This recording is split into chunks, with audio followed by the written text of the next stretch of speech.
모든 부모 세대의 간절한 소망은 자녀들이 자신들보다 더 나은 삶, 더 행복한 삶을 사는 것입니다. 그래서 아버지들은 힘겨운 수고를 견디며 가족들을 돌봅니다. 어머니들은 희생을 감수하며 자녀들을 양육합니다.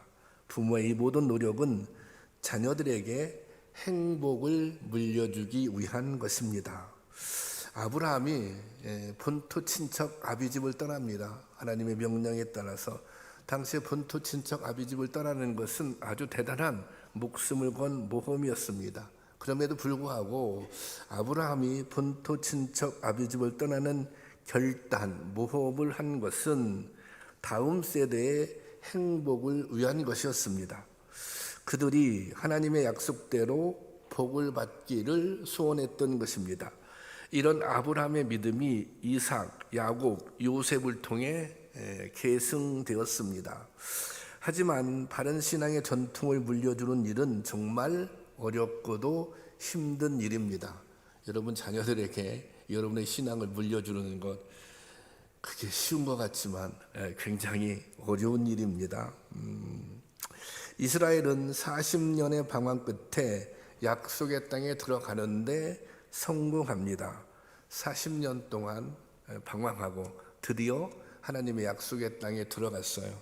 그 약속의 땅에 들어가서 잘 사는 일만 남은 거예요. 행복하게 사는 일만 남은 거예요. 그런데 이스라엘 백성들은 가나안 땅에 들어가서 실패를 맛보게 됩니다. 행복한 삶을 살지 못합니다. 멸망의 길로 가게 된 것이에요. 왜냐하면 그들은 신앙의 계승에 실패했기 때문입니다.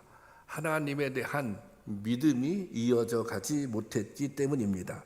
이것은 오늘 우리에게도 매우 중요한 문제입니다.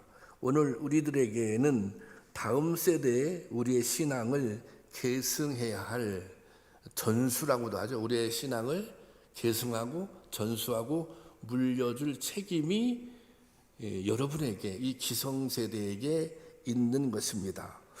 이제 성지순례를 이번에 한 곳이 이제 터키와 이제 그리스 지역인데, 그리스는 유럽입니다. 그리고 터키는 아시아 지역으로 분류를 합니다. 이 그리스는 바울이 2차 전도 여행 때 세워진 교회들이 있는 곳입니다. 왜 바울이 소아시아 지역에 전도를 하려고 가다가 길이 막히잖아요. 그래서 마게도냐인의 환상을 본 다음에 발길을 돌려서 유럽 지역으로 향합니다. 그 유럽 지역이 오늘날 그리스입니다. 바울은 이곳에 여러 교회들을 세웁니다. 고린도 교회, 또 데살로니가 교회, 빌립보 교회, 그런 교회들입니다. 그런데 이곳에 이제 그렇게 교회가 세워졌잖아요. 그리스 지역에. 근데 지금 이곳은 전체 인구의 98%가 그리스도교를 믿습니다. 하나님을 믿는 거죠. 98%라고 하면 이게 다 믿는 거예요. 사실은 그리스의 국교가 기독교인 것입니다. 그런데 먼저 복음이 전해졌던 소아시아 지역, 여기는 터키죠. 이 지역은 정반대입니다. 요한계시록에 나온 7교회들이 있잖아요. 그 교회들이 세워지는 곳이 바로 소아시아, 지금의 터키 지역입니다. 에베소 교회라든지 서머나, 버가모, 두아디라 이런 교회잖아요. 그런데 이곳은 지금 교회가 존재하지 않습니다. 이거 교회가 존재하지 않는 것이 아니라 기독교인들이 없습니다. 이곳은 이슬람 국가입니다. 이 터키 같은 경우는 이 신앙의 계승에 실패한 것입니다. 제가 성지를 순례하면서 아주 이게 심각하게 또 중요하게 깨달은 것이 있는데, 그곳에서 바울이 열심히 복음을 전했잖아요. 그래서 우리가 복음을 전하는 것이 참 중요하다. 복음을 전하는 것이, 물론 복음을 전하는 것이 매우 중요합니다. 그런데 그 다음으로 또 중요한 것이 있었어요. 전해진 복음을 어떻게 지키느냐. 그리고 뭐 내 수준에서 지키는 것뿐만 아니라 전해진 복음을 어떻게 다음 세대, 그 다음 세대에게 계승할 수 있을 것이냐, 그것이 중요하더라 그 말이에요. 이 복음이 전해졌다고 해서 끝이 아니에요. 이 터키 지역은 복음이 전해졌어요. 과거에 거기가 기독교가, 이 로마 시대의 기독교가 국교가 되었던 시절이 있어요. 근데 지금은 뭐예요? 완전한 이슬람 국가가 된 거예요. 우리가 이렇게 다음 세대의 신앙을 전수한다고 하는 것이, 이것이 중요하고 또 이것이 심각한 일이다. 너무너무 중요한 일이다라고 하는 것, 이제 그런 깨달음이 우리 가운데 있기를 바랍니다. 오늘 읽은 본문에는 새로운 시대를 맞는 이스라엘의 전환기 모습이 기록되어 있습니다. 이 본문에는 세 부류의 세대가 등장합니다. 1세대는 여호수아 세대, 또 이들은 여호수아와 함께 가나안 땅을 정복했습니다. 또 2세대는 여호와가 죽은 뒤에 이스라엘을 이끌었던 장로들의 세대입니다. 이들 또한 가나안을 정복할 때 현장에 있었던 세대입니다. 이 세대가 가지고 있는 공통점은 가나안을 정복하는 과정에서 하나님의 역사를 경험했다고 하는 것입니다. 가나안 정복은 그냥 이스라엘 백성들이 힘이 강해서 그 강한 힘으로 가나안 땅을 정복한 게 아니지 않습니까? 이스라엘 백성들이 가나안 땅을 정복할 수 있었던 것은 온전히 하나님의 은혜였고 하나님의 역사였던 것이죠. 이 사람들은 이것을 현장에서 직접 경험했다고 하는 거예요. 오늘 7절 말씀을 세 번역으로 올려놨는데요. 한번 볼까요? 시작.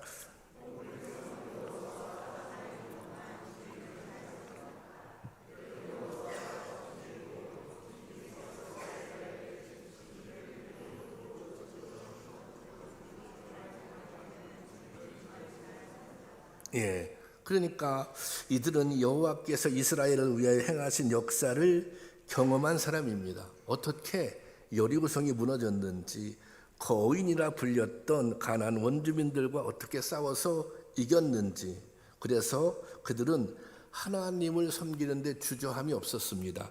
하나님의 역사를 실제 경험했으니, 하나님의 은혜를 실제 경험했으니 하나님을 섬기는데 주저함이 없었습니다. 그들은 그런 은혜를 간직하고 살았던 것입니다. 그런데 여호수아와 함께 이스라엘을 정복했던 출애굽 2세대가 세상을 떠나게 됩니다. 여호수아와 장로들의 세대가 세상을 떠나게 돼요. 이제 이스라엘에는 출애굽과 광야를 직접 경험하지 못한 세대가 등장하게 된 것입니다. 이렇게 새롭게 등장한 세대를 본문에서 다른 세대, 그렇게 부릅니다. 다음 세대가 아니라 다른 세대가 등장했다고 하는 거예요. 이 다른 세대란 말 속에는 신세대, 새로운 세대란 뜻이 담겨져 있습니다. 이전 세대는 다 죽었으니, 죽고 그랬으니 이 새로운 세대가 등장한 것이에요. 그러니까 신세대가 맞습니다. 그런데 여기에 다른 세대가 갖는 중요한 의미가 있어요. 여기서 다르다고 하는 것은 그냥 시간 차이를 뜻하는 것이 아니라 이것은 본질적인 면에서 차이가 있다는 거예요. 하나님의 은혜를 경험하고 하나님의 역사를 경험해서 하나님을 경외했던 그 이전 세대와는 본질적으로 차이가 있다. 그래서 이 세대가 어떤 세대요? 이 세대가 다른 세대다. 이 전 세대와는 다른 세대다. 그런 의미가 있는 것입니다. 어떻게 다른 세대인가요? 10절 말씀입니다. 10절 말씀 보겠습니다. 시작. 그 후에 일어난 다른 세대는 여호와를 알지 못하며 여호와께서 이스라엘을 위하여 행하신 일도 알지 못하였더라. 자, 이 다른 세대의 특징이 무엇입니까? 그들은 하나님에 대해 알지 못했다는 것입니다.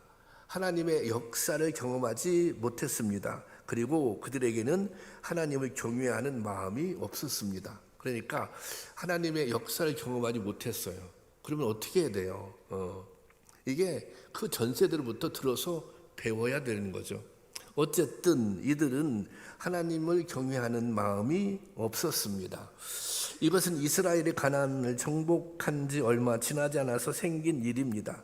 이제 출애굽 세대들, 가나안을 정복한 세대들 모두 세상을 떠났고 그 후손들이 살고 있습니다. 그런데 지금 이스라엘은 하나님을 잃어버렸습니다. 하나님이 행하신 일들도 잃어버렸습니다. 그들은 하나님을 경외하는 대신 가나안의 우상에게 마음이 빼앗겼습니다. 왜 이렇게 되었을까요? 왜 이들은 가나안의 우상들에게 마음을 빼앗을까요? 그것은 그들의 믿음, 그들의 아버지의 믿음, 할아버지의 믿음, 하나님을 경외했던 그 믿음이 그들에게 이어지지 않았기 때문입니다. 이 과거 로마 시대 때 터키는 기독교 국가였습니다. 이 바울이 정말 온갖 고생 끝에 찾아가 복음을 전하는 것입니다. 제가 이번에 그 터키 그리스 성지순례는 처음이거든요. 그런데 정말 힘들더라고요. 하루에 10,000보 이상씩 걸어야 되고 또 차도 한 5시간 이상 탄 것 같아요. 그런데 좀 차량의 상태가 썩 안 좋은 것 같더라고요. 그리고 또 터키 안에서도 터키의 땅이 넓어가지고 터키 안에서도 국내선을 2번 정도 더 탔습니다. 워낙 지역이 넓으니까. 그런데 바울은 이 넓은 지역을 걸어 다니면서 복음을 전했다는 거예요. 더러 배를 타기도 했습니다. 그렇지만 대부분 그 넓은 거리를, 넓은 지역을 다 걸어 다니면서 복음을 전했다는 거예요. 저희 그 참여했던 성도님들도 힘든다는 말씀은 안 하시더라고요. 왜냐하면 힘들면 힘들수록 은혜가 되는 거예요. 야, 바울은 이렇게 넓은 지역을 걸어 다니면서, 그러면 뭐 산도 넘고 산맥도 넘고 바다도 넘고 이렇게 넓은 지역을 터키뿐만 아니라 유럽까지 그렇게 걸어 다니면서 복음을 전했구나. 그러니까 한편으로 힘들지만 힘들어서 더 은혜가 되었다. 이제 그런 마음이었어요. 그런데 그렇게 힘들게 바울이 복음을 전했잖아요. 터키에. 그런데 이 터키는 국민 전체가 지금 이슬람을 믿습니다. 거의 모든 예배당이 이슬람 사원으로 바뀌었고 세계적인 성당은 관광지가 되었습니다. 왜 그렇게 되었습니까? 신앙을 계승하지 못해서 그런 것입니다. 이 이스탄불에 가면 성 소피아 성당이라고 아주 유명한 세계적인 건축물이 있어요. 다 사람들이 이 터키 이스탄불을 방문하면 그 성당을 봅니다. 그런데 이제 그 성당을 우리는 외관만 봤어요. 왜 외관만 봤느냐? 그 성당에 들어가려면 한국 돈으로 5만 원을 내야 돼요. 5만 원을. 그런데 그 성당에 들어가잖아요. 성당에 들어가면 1층이 있고 2층이 있고 위에층이 있을 거 아니에요. 1층에서는 안내를 못하게 해요. 그러니까 이 이슬람 국가에서 일부러 여기를 관광지로 만들기 위해서 그렇게 한 거예요. 그래서 이제 그곳을 여행하는 여행자 기독교인들이 뭐 특별한 경우가 아니면 야, 우리 거기 들어가지 말자. 왜? 우리가 그것을 관광지로 만들려고 하는 그런 이제 그 터키 그 나라의 그런 시도죠. 왜 거기에 우리가 그게 이용당하느냐? 그래서 이제는 많은 사람들이 들어가지 않는다 그래요. 전에는 그냥 들어갔는데 얼마 되지 않았다 그래요. 그런 그 돈 이렇게 관람료를 받게 된 것이. 그러니까 아까도 말씀드렸던 것처럼 이게 참 심각한 문제예요. 복음을 전하는 것도 중요하지만 그렇잖아요. 이 전해진 복음을 우리가 어떻게 첫째 지킬 것인가. 나만 지켜서 되는 게 아니잖아요. 그 복음은 어떻게 다음 세대에 이어줄 것인가. 사실 이것이 무슨 터키 같은 나라의 문제만이 아니에요. 유럽에 있는 나라들의 문제만이 아니에요. 오늘날 한국 교회도 그렇게 교회가 비워진 교회가 무슨 카페로 사용되고 그런 교회들이 있습니다. 만약 이렇게 생각해 보세요. 여러분 다 교회 나오는데 여러분의 자녀들이 교회를 안 나오기 시작했어요. 어느 날 여러분의 손자들이 안 나오기 시작했어요. 그런 시간이 한 100년이 가고 200년이 가고 한 500년 좀 그렇게 흘렀다고 생각해 보세요. 그러면 이 교회도 뭐가 되는 거예요? 교회가 아니라 그냥 유물처럼 존재하게 되는 것입니다. 이게 그런 위기가 오늘 우리에게도 있다라고 하는 것입니다. 그러니까 우리가 가지고 있는 신앙은 어떻게 다음 세대에 계승할 것인가, 또 전수할 것인가, 이것은 우리의 굉장히 커다란 기도 제목이라고 하는 것입니다. 그런데 이 신앙을 계승할 책임이 누구에게 있습니까? 이게 우리가 다른 세대가 등장했는데 단순히 다른 세대는 다른 세대의 문제가 아니라 누구의 문제예요? 그 전 세대의 문제이기도 한 것입니다. 이 하나님은 아브라함과 언약을 맺으면서 너와 네 후손이라고 언약의 대상을 분명히 밝혔습니다. 창세기 17장 7절 말씀 보겠습니다. 다 같이 시작. 내가 내 언약을 나와 너 네 대대 후손 사이에 세워서 영원한 언약을 삼고 너와 내 후손의 하나님이 되리라. 여기 보면 이 너 즉 부모 세대의 역할이 여기에 나타나 있습니다. 그러니까 내가 하나님께 받은 약속, 이 언약을 후대에 다음 세대에 반드시 전할 책임, 의무가 있다는 것입니다. 이것이 전달되지 않으면, 이 의무가 제대로 감당되지 않으면 하나님의 약속, 하나님의 축복이 계승될 수 없다는 것입니다. 이 지금 본문에 등장하는 이스라엘은 뭐예요? 이 믿음을 계승시키는데 실패한 것입니다.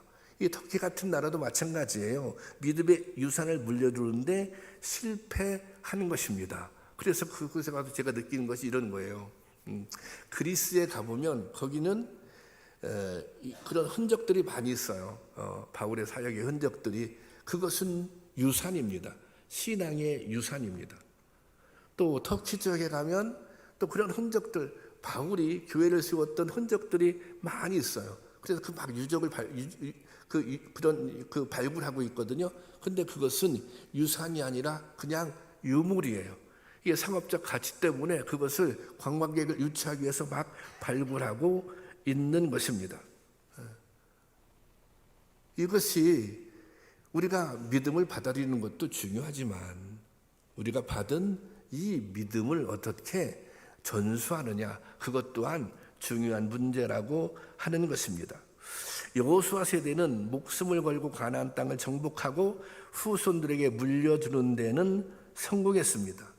그런데 정작 중요한 믿음의 유산을 물려주는 데는 실패했던 것입니다.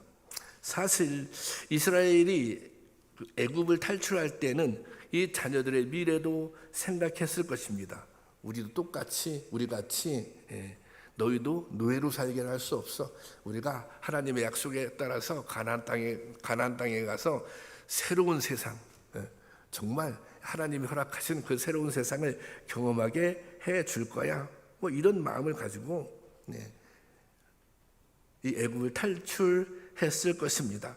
그런데 막상 가나안을 정복하자 정말 자녀들에게 무엇이 필요한지, 그들을 무엇이 잘 살게 하는지 그것을 잊은 것입니다. 아무리 비옥한 땅과 풍요로운 물질을 물려주었다 해도 신앙을 계승하지 못하면 행복해질 수 없는 것입니다. 그러므로 우리의 다음 세대가 다른 세대가 되게 해서는 안 된다는 것입니다. 여러분, 우리 교회도 다음 세대들이 지금 막 움직이고 있어요. 다음 세대들이. 근데 또 우리 주변에도 정말 다른 세대들도 많이 있는 거예요. 우리가 우리의 자녀들을 다른 세대가 아니라 다음 세대로 준비하고 양육해야 할 책임이 있다고 하는 것입니다. 여러분, 이스라엘에게 가장 중요했던 것은 무엇입니까? 그것은 우리는 하나님의 백성이라고 하는 정체성입니다. 그런데 이것을 전해주는 일에 실패한 것입니다. 아무리 가나안 땅을 차지했어도 하나님을 경외하지 않으면 복된 삶을 살 수 없는 것입니다. 여러분, 우리에게도 다음 세대에게 신앙을 전해주는 일이 정말 중요합니다. 여러분들은 정말 중요하다고 생각하십니까? 나는 나의 자녀들에게 신앙을 물려주는 것이 내 첫 번째 기도 제목이다. 내 첫 번째 삶의 목표다. 뭐 그런 생각을 가지고 계십니까?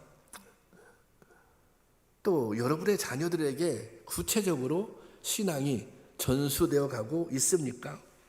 여러분의 자녀들이 다음 세대가 아니라 다른 세대로 자라가고 있는 것은 아닙니까?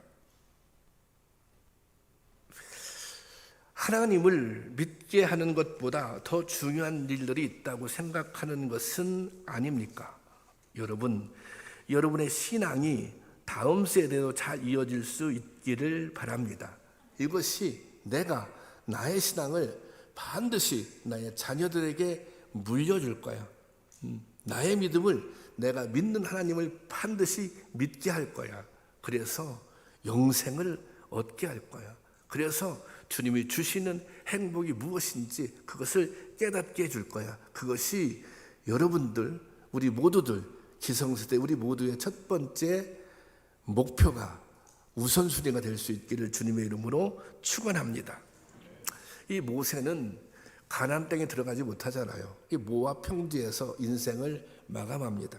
그래서 더욱 간절하게 이 자기 그 후손들이 후대들이 가나안 땅에 들어가서 행복하게 살기를 또 잘 살기를 갈망했습니다. 그런데 모세는 그 답을 알고 있었어요. 어떻게 하면 잘 사는 건지, 어떻게 하면 행복하게 사는 건지 다른 거 없어요. 그들은 가나안 땅에 들어가서 하나님의 말씀을 따라 살면 성공하는 거예요.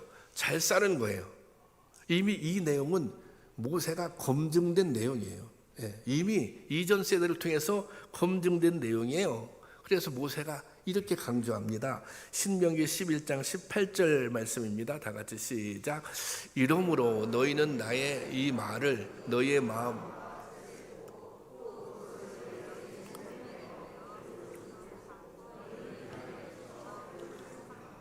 하나님의 말씀을 그렇게 나의 이 말을 하나님의 말씀이에요. 율법이에요. 그것을 손목에 매어 기호로 삼고 또 미간에 붙여 표를 삼으며 그 다음 다 같이 시작. 또 그것을 너희 자녀들에게 가르치며 집에 앉아 있을 때든지 길을 갈 때든지 누워 있을 때라든지 일어날 때든지 이 말씀을 강론하고 이게 뭐예요? 일상적으로 가르치라는 거예요. 매일 가르치라는 거예요. 틈만 나면 가르치라는 거예요. 아니 여러분 생각해 보세요. 그 모세가 말한 대로 정말 틈만 나면 시간만 있으면 길을 갈 때나 누워 있을 때나 일어날 때든지 그렇게 일상적으로 여러분들이 여러분 자녀들에게 말씀을 가르친다고 생각해 보세요. 이게 하나님을 안 믿을 도리가 없는 거예요. 그렇지 않습니까? 솔직히 우리는 그렇게 하지 않잖아요. 그런데 이스라엘 백성들이 그렇게 안 한 거예요. 그렇게 못한 거예요. 그래서 어떻게 됐대? 그 결과가 그들의 신앙이 전수되지 않았다는 것입니다. 이스라엘 백성은 그렇게 하지 않아요. 모세의 가르침을 잃어버렸습니다. 그래서 결국 이스라엘 백성들은 가나안에서 3대를 지나지 못하고 무너지고 말았던 것입니다. 무너지게 된 이유, 그것은 모세가 명령한 대로 철저하게 하나님의 말씀을 가르치지 않았기 때문입니다. 여러분들은 이런 거예요. 왜 그렇게 했을까? 뭔가 하나님 말씀보다 더 중요한 게 있다고 생각해서 그러는 거예요. 하나님 말씀보다 더 필요한 게 있다고 생각하기 때문에 그렇게 한 거예요. 그렇잖아요. 아니 하나님의 말씀이 정말 우리의 자녀들을 살리는 길이다. 이 아이들 정말 행복하게 살게 하는 길이다. 그러면 이렇게 하죠. 그렇게 하지 않겠어요? 그런데 그런 생각을 가지고 있는 거예요. 뭔가 이것보다는 다른 게 있어. 다른 게 더 중요해. 이런 마음이 있기 때문에 그렇게 하지 않은 것입니다. 이 부모님들이 신앙 교육에 실패하는 이유 중에 하나는 자녀들 이 신앙의 문제를 절박하지 않게 생각하기 때문입니다. 이것을 정말 절박하다. 저는 이런 표현 잘 안 쓰는데 천국 간다, 지옥 간다 그런 표현을 쓰잖아요. 이것은 죽고 사는 문제죠. 여러분 정말 천국이 있어요? 믿으세요? 믿으시냐고요? 지옥도 있어요? 그거 믿으세요? 그러면 저 이런 말 저 별로 안 좋아하는데 우리가 알잖아요. 예수 믿으면 천국 가고 예수 믿지 않으면 지옥 가는 거예요. 그런데 우리 자녀들이 예수님을 믿지 않아요. 정말 다른 세대로 살아가고 있어요. 그럼 마음이 편해요? 그럼 마음이 불편해야 되잖아요. 예. 막 잠이 오지 않아야 되잖아요. 아니, 정말 깨워서 기도해야 되잖아요. 여러분 자녀들이 막 아파, 병이 들어서 금방 죽을 것 같아. 예. 그럼 어떻게 해요? 막 몸부림치면서 하나님 앞에 나와 기도하지 않습니까? 아니, 이것과 그것이 뭐가 다른 이치입니까? 이게 따지고 보면 같은 이치인 것입니다. 그러니까 이 신앙의 문제를 부모님들이 절박하게 생각하지 않는 거예요. 이게 정말 죽고 사는 만큼 중요하다, 이렇게 신경 쓰지 않는 거예요. 이렇게 성도님들 보면 여러분 뭐 아이를 학교 보내고 뭐 학원 보내고 과외하고 이런 거 많이 하잖아요.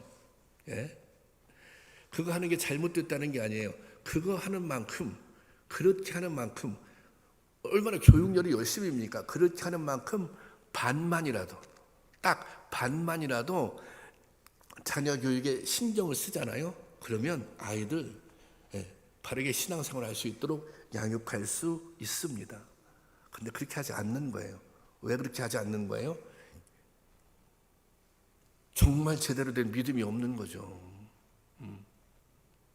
아니면 그래, 좀 믿음이 없어도 구원받지 않아도 그냥 이 세상에서 잘 먹고 잘 살면 되지, 이렇게 세속적으로 생각하고 있는 거예요. 그 이면을 보면 그렇다는 것입니다.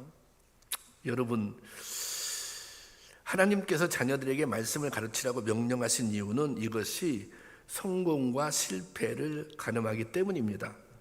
말씀대로 살아서 잘못될 일이 없기 때문입니다. 여러분 아이들이 말씀대로 살면 공부를 못할 것 같습니까? 여러분 자녀들이 말씀대로 살면 세상 경쟁력에 뒤처질 것 같습니까? 여러분들의 자녀들이 예수님의 사랑을 알고 좀 더 이타적으로 살아가는 것이 싫으십니까? 그저 나만 생각하는 그런 이기주의자로 살기를 원하십니까? 그렇게 되면 나중에 형제 부모도 몰라볼 것입니다. 여러분, 믿음이 세상의 어떤 어려움을 이겨낼 힘도 이 믿음 안에 있는 것입니다. 하나님 말씀에는 세상의 어떤 문제도 풀어낼 수 있는 지혜가 있는 것입니다. 여러분 정말 믿음이 있잖아요. 자녀들이 정말 믿음이 있잖아요. 그럼 잘 살 수 있어요. 정말 믿음이 있잖아요. 행복하게 살 수 있어요. 정말 믿음이 있잖아요. 이 세상이 얼마나 살기가 어렵습니까? 어떤 문제를 만나도 해치고 이겨낼 수 있단 말입니다. 여러분, 이런 확신을 가지고, 이런 믿음을 가지고 우리 다음 세대들을, 우리의 자녀들을 양육할 수 있기를 바랍니다. 이게 이스라엘이 정말 가나안 땅에 들어가서 이 자녀들에게 하나님의 은혜로 말미암아서 그곳에 들어갔지만 이게 신앙교육에 실패한 거예요. 그래서 그 결과 이런 현상들이 나타나요. 사사기 2장 13절입니다. 다 같이 보겠습니다. 시작. 그들이 여호와를 버리고 바알과 아스다솥을 섬겼으므로 이들이 우상을 섬기기 시작한 거예요. 여호와를 버리고 바알과 아스다솥을 섬겼다. 이 바알은 물질 만능을 조정하는 풍요의 우상입니다. 또 이 아스다솥은 쾌락의 음란의 여신입니다. 이것은 하나님을 떠난 인간이 가장 빠지기 쉬운 유혹인 것입니다. 오늘로 말하자면 하나님을 떠나서 세상 유혹에 빠진 것입니다. 하나님보다 현실적인 풍요와 이익이 더 중요했던 것입니다. 사실 율법을 지킨다고 하는 것이, 하나님의 말씀에 순종한다고 하는 것이 좀 불편한 부분이 있잖아요. 불편한 부분. 그냥 내가 마음대로 하면 편하잖아요. 마음대로. 그렇게 하면 사실 망하는 길인데도 당장 마음대로 하는 게 편하잖아요. 마음대로 즐기는 게, 내가 하고 싶은 대로 하는 게. 지금 이스라엘 백성들이 그렇게 했다고 하는 것입니다. 그냥 현실적인 풍요를 따라간 거예요. 현실적인 이익을 따라간 것입니다. 오늘 부모님들이 자녀들을 교육하면서 범하는 실수도 여기에 있습니다. 우리가 자녀들을 신앙적으로 양육하다 보면 뭔가 결단해야 할 순간들이 와요. 왜냐하면 가치관이 충돌해요.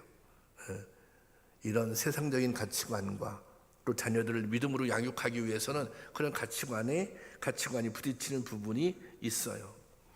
세상 가치관을 따라가다 보면 신앙적으로 자녀들을 가르치는데 혼란을 느끼게 됩니다. 저도 솔직히 그런 혼란을 아이를 키우면서 겪었습니다. 한국 사회는, 오늘날 우리가 살고 있는 이 사회는 이 성공주의가 만연하고 있어요. 성공주의, 또 결과지상주의입니다.